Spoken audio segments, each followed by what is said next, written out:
नमस्कार दोस्तों, जय माँ गायत्री। आप सभी का मेरे YouTube चैनल शुभकर माही अष्टो में स्वागत है। अपने परम पूजनीय गुरुदेव प्रज्ञा अवतार श्री रामाचार्य शर्मा जी तथा वंदनीय माता जी के चरणों में वंदन करते हुए आज मैं आप सभी को इस वीडियो में बताऊंगी पितृपक्ष की कथा तथा श्राद्ध प्रक्रिया कैसे शुरू हुई। इसके बारे में मैं आपको इस वीडियो में बताऊंगी। पितृपक्ष को श्राद्ध पक्ष भी कहा जाता है, जो कि भाद्रपद पूर्णिमा से अश्विन माह की अमावस्या तक चलता है। इन 16 दिनों के दौरान पितरों की आत्मा की शांति के लिए दान पुण्य किया जाता है, उसी को श्राद्ध कहा जाता है। श्राद्ध पक्ष में ब्राह्मण ब्राह्मणियों को भोजन करवाकर दक्षिणा दी जाती है और पितरों को जल तर्पण किया जाता है। यदि किसी पुरुष का श्राद्ध हो तो ब्राह्मण को भोजन करवाकर दक्षिणा वस्त्र आदि देना चाहिए, और यदि किसी स्त्री का श्राद्ध हो तो ब्राह्मणी को भोजन करवाकर साड़ी तथा दक्षिणा देकर विदा करना चाहिए। ब्राह्मणों को भोजन करवाने से पितृ बहुत तृप्त होते हैं और प्रसन्न होते हैं। पितृपक्ष की महिमा को लेकर अनेक कथाएं भी प्रचलित हैं, जिनका पाठ तर्पण करते हुए किया जाता है। इनमें सबसे ज्यादा कर्ण की कथा कही जाती है, जो कि महाभारत काल से सुनी जा रही है। महाभारत के युद्ध में वीर गति को प्राप्त होने के बाद जब कर्ण की आत्मा स्वर्ग में पहुंची तो उन्हें भोजन में सोना चांदी हीरे जवाहरात परोसे गए। इस पर कर्ण ने इंद्रदेव से इसका कारण पूछा तो इंद्रदेव ने कर्ण को बताया कि तुमने अपने जीवन काल में सोना चांदी हीरे जवाहरात ही दान किए थे, लेकिन तुमने कभी भोजन का दान नहीं किया, और तुम्हारे पुत्र भी महाभारत के युद्ध में मारे जा चुके हैं, इसलिए तुम्हारे निमित्त किसी ने भी भोजन और तर्पण आदि दान नहीं किया है। तब इंद्र ने कर्ण को बताया कि उन्हें अपने पूर्वजों के बारे में कोई जानकारी नहीं थी, इस वजह से वह कभी कुछ दान ही नहीं कर पाए। यह जानकर इंद्रदेव ने कर्ण को उनकी गलती सुधारने का मौका दिया और 16 दिन के लिए उन्हें पृथ्वी पर वापस भेजा। जब कर्ण 16 दिन के लिए पृथ्वी पर वापस आ गए तो उन्होंने अपने पूर्वजों को याद करते हुए विधि विधान से उनका तर्पण किया तथा ब्राह्मणों को भोजन करवाकर दान दक्षिणा देकर उन्हें विदा किया। इन्हीं 16 दिनों की अवधि को पितृपक्ष कहा जाता है और तभी से ही यह श्राद्ध प्रक्रिया प्रारंभ हुई। पितृपक्ष की एक पौराणिक कथा के अनुसार जोगे तथा भोगे 2 भाई थे। दोनों भाई अलग अलग रहते थे, परंतु दोनों भाइयों में बहुत प्रेम था। जोगे बहुत धनी और भोगे बहुत निर्धन था। जोगे की पत्नी को अपने धन का बड़ा अहंकार था, किंतु भोगे की पत्नी बड़ी ही साधारण और सरल हृदय वाली थी। पितृपक्ष आने पर जोगे की पत्नी ने जोगे को पितरों के श्राद्ध करने को कहा।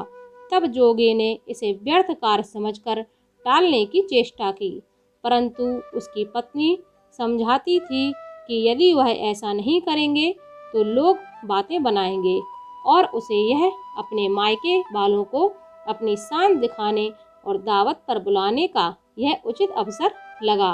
और वह अपने पति से बोली कि आप शायद मेरी परेशानी की वजह से टाल मटोल कर रहे हैं, किंतु इसमें कोई परेशानी नहीं होगी। मैं भोगे की पत्नी को बुला लूंगी और वह मेरी मदद कर देगी। हम दोनों मिलकर सारा काम कर लेंगे। फिर उसने जोगे को अपने मायके न्योता देने को भेज दिया। दूसरे दिन जोगे की पत्नी के बुलाने पर भोगे की पत्नी सुबह सुबह आकर सारे काम में जुट गई। उसने रसोई तैयार की और अनेक पकवान बनाए और सारे काम निपटाकर वह अपने घर वापस आ गई। आखिर उसे भी तो पितरों का श्राद्ध और तर्पण करना था। इस अवसर पर ना तो जोगे की पत्नी ने उसे वहां रोका और ना ही वह स्वयं वहां जोगे के घर पर रुकी। शीघ्र ही दोपहर हो गई। पितृभूमि पर उतरे। पितृ पहले जोगे के यहाँ गए और उन्होंने देखा कि जोगे के यहाँ तो उसके ससुराल वाले भोजन पर जुटे हुए हैं, तो पितृ निराश होकर भोगे के यहाँ चले गए, परंतु भोगे के यहाँ पर भी कुछ भी नहीं था। केवल मात्र पितरों के नाम पर अंग्यारी दी गई थी। पितरों ने अगियारी की राख चाटी और भूखे ही नदी के तट पर जा पहुँचे। थोड़ी देर में सारे पितृ वहां इकट्ठे हो गए और अपने अपने यहाँ के श्राद्ध की बातें करने लगे।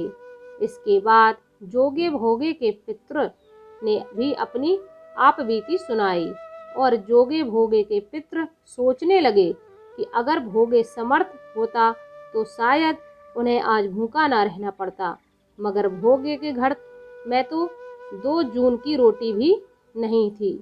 यही सोचकर उन्हें भोगे पर दया आ गई और अचानक पितृदेव नाच नाच कर गाने लगे कि भोगे के घर धन हो जाए, भोगे के घर धन हो जाए।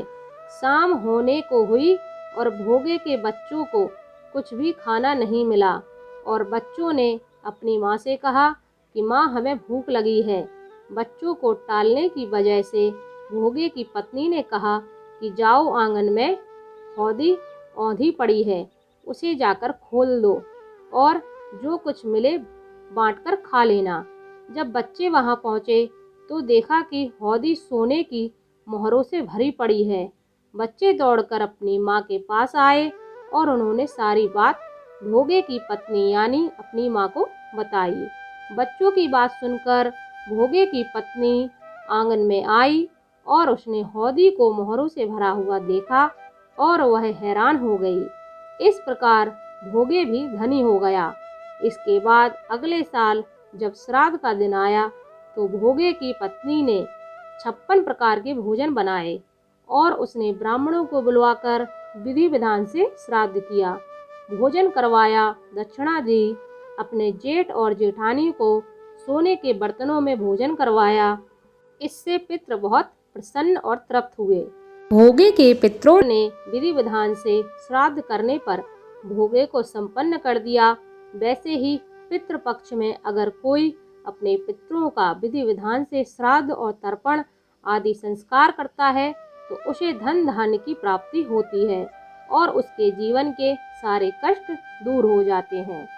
पुराणों में बताया गया है कि पितृपक्ष में इस कथा को हर किसी को प्रतिदिन सुनना चाहिए, जिससे उनके पितरों को मुक्ति मिलती है और वह आशीर्वाद प्रदान करते हैं। अगर आपको यह जानकारी अच्छी लगी हो तो प्लीज़ हमारे चैनल को सब्सक्राइब करिए, वीडियो को लाइक कीजिए, वीडियो को ज़्यादा से ज़्यादा शेयर कीजिए ताकि आपके साथ साथ आपके अपने भी इसका लाभ ले सके। तो खुश रहिए, मुस्कुराते रहिए। थैंक यू, धन्यवाद। जय माता दी।